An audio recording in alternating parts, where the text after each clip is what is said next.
వచ్చే వారిని తన అందచందాలతో ఆకట్టుకుంటుంది. డబ్బున్న వారితో పరిచయాలు పెంచుకుని వలపు వల విసురుతుంది. అందులో చిక్కుకున్న వారితో 7 అడుగులు వేస్తుంది. ఆ తర్వాత వారిని దోచుకుని మరొకరితో వివాహానికి సిద్ధమవుతుంది.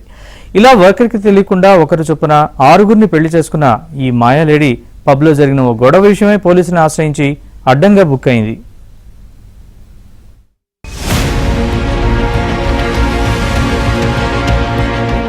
విజయవాడలోని ఓ పబ్ లో సింగర్ గా పనిచేస్తున్న మహిళా భాగోతం ఇది.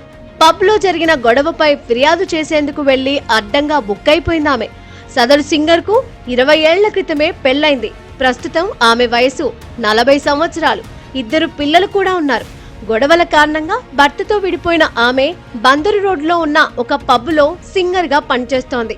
ఆ పబ్బుకు వచ్చే బడాబాబులతో పరిచయం పెంచుకొని తన బాధల్ని చెప్పుకొని ఒకరికి తెలియకుండా మరొకరిని పెళ్లిళ్లు చేసుకున్నట్లు పోలీసుల విచారణలో తేలింది. ఇప్పటి వరకు 1/2 డజన్ మందిని పెళ్లాడగా వారిలో పెళ్లైన వారు, పెళ్లి కాని వారు కూడా ఉన్నట్లు సమాచారం.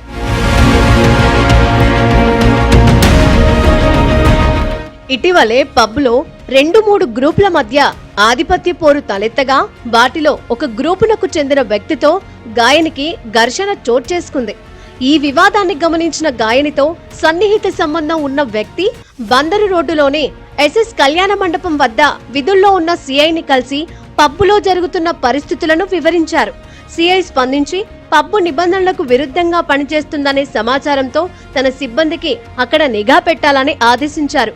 పబ్బుపై తనిఖీ సందర్భంగా గాయనిపై అనుమానం పెరగడంతో ఆమెకు సమీపంగా ఉన్న వ్యక్తిని పోలీస్ స్టేషన్ కు తీసుకెళ్లి విచారించారు. విచారణలో గాయనిపై సంచలన విషయాలు వెలుగులోకి వచ్చాయి.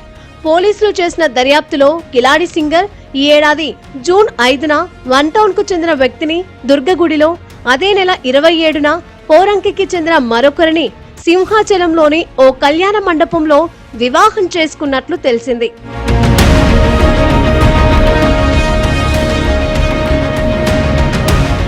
ఇదే కాకుండా ఆమె మరో వ్యక్తిని పెళ్లి చేసుకోవడానికి సిద్ధమవుతున్నట్లు సమాచారం. ఇప్పటి వరకు వివాహితుల నుంచి పెద్ద మొత్తంలో డబ్బులు తీసుకుంది. ప్రత్యేకంగా కొత్తపేటకు చెందిన వ్యక్తిని వివాహం చేసుకుని అతని ద్వారా కొంత ఆర్థిక లబ్ధిని పొందాలని ప్రయత్నించినట్లు చెబుతున్నారు. కొత్తపేటకు చెందిన ఆ వ్యక్తికి గతంలోనే పెళ్లవగా పిల్లలు కూడా ఉన్నట్లు తెలిసింది. అతను పబ్బులకు తరచూ వెళ్లేవాడు.